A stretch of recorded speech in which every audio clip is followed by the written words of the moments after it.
Et, comment ça va? Allô, ça va bien ces temps-ci. Qu'est-ce qui se passe, dis-moi? Je suis allé à une manifestation hier.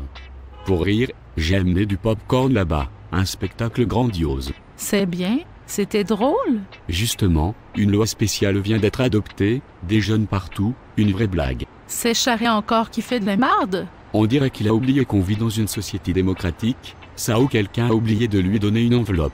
Je trouve ça hilarant. Les jeunes croient qu'ils vont gagner, au rythme où ça va, je vais manquer de pop-corn. Je comprends. Encore du grabuge? J'ai vu des étudiants là-bas. Un jeune proche de moi a reçu une amende salée pour avoir mis un nain en feu. Les policiers cognaient dessus, et le jeune a osé se plaindre. Mais toi là-dedans?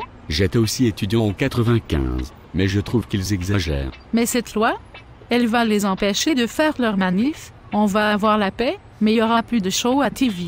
C'est sûr, mais maintenant, ils doivent se mettre en bedaine en se promenant les mains en l'air pour prouver qu'ils sont là en paix. Moi j'en profite. Le poivre de Cayenne fait un beau bronzage. C'est drôle que tu en parles. J'ai vu des arrestations justement hier en marchant au centre-ville. La seule chose qui m'a dérangé, c'est qu'un policier n'aimait pas ma présence.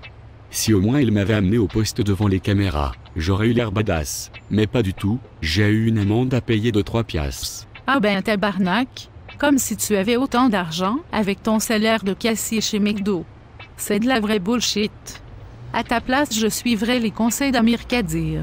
Je pensais le faire, mais le burqa me fait de grosses fesses. Je crois que je vais rester chez moi ce soir à la place. Regarder la télé et noyer ma peine. Tu as vu les nouvelles dernièrement?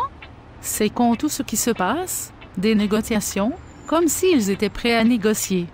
Le pont tombe en ruine, il y a de la corruption tous les estis de jour. Nos nids de poules sont rendus tellement gros qu'on peut faire des voyages gratis en Chine, sans parler des meurtres et tout. Ça est Denis Lévesque. Un vrai criminel. Ne parle pas de lui comme ça, je l'adore. C'est mon héros. J'adore l'écouter en flattant mes 32 chats. Je parlais des mauvaises nouvelles, je suis plus capable. Le monde sont pas éducatés, colis de Chris. Je sens ta rage mon ami. Je ne sais plus quoi faire, le Québec est en crise.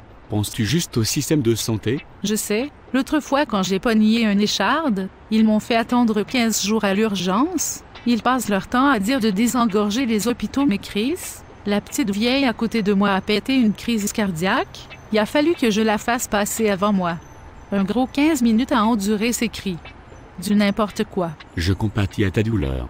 Bon bien, tant qu'à jaser, pourquoi tu viendrais pas prendre un café chez moi? Pendant que tu vas boire, je vais me crosser dans la toilette et on pourra parler plus amplement de nos problèmes à la place d'aller manifester pacifiquement, se mêler de nos affaires. Ouais, bonne idée. Laissons les jeunes se démarder. Justement, je t'ai parlé de ma nouvelle job. Je rentre chez les libéraux demain. Génial, tu pourrais dire à Charest que je l'admire?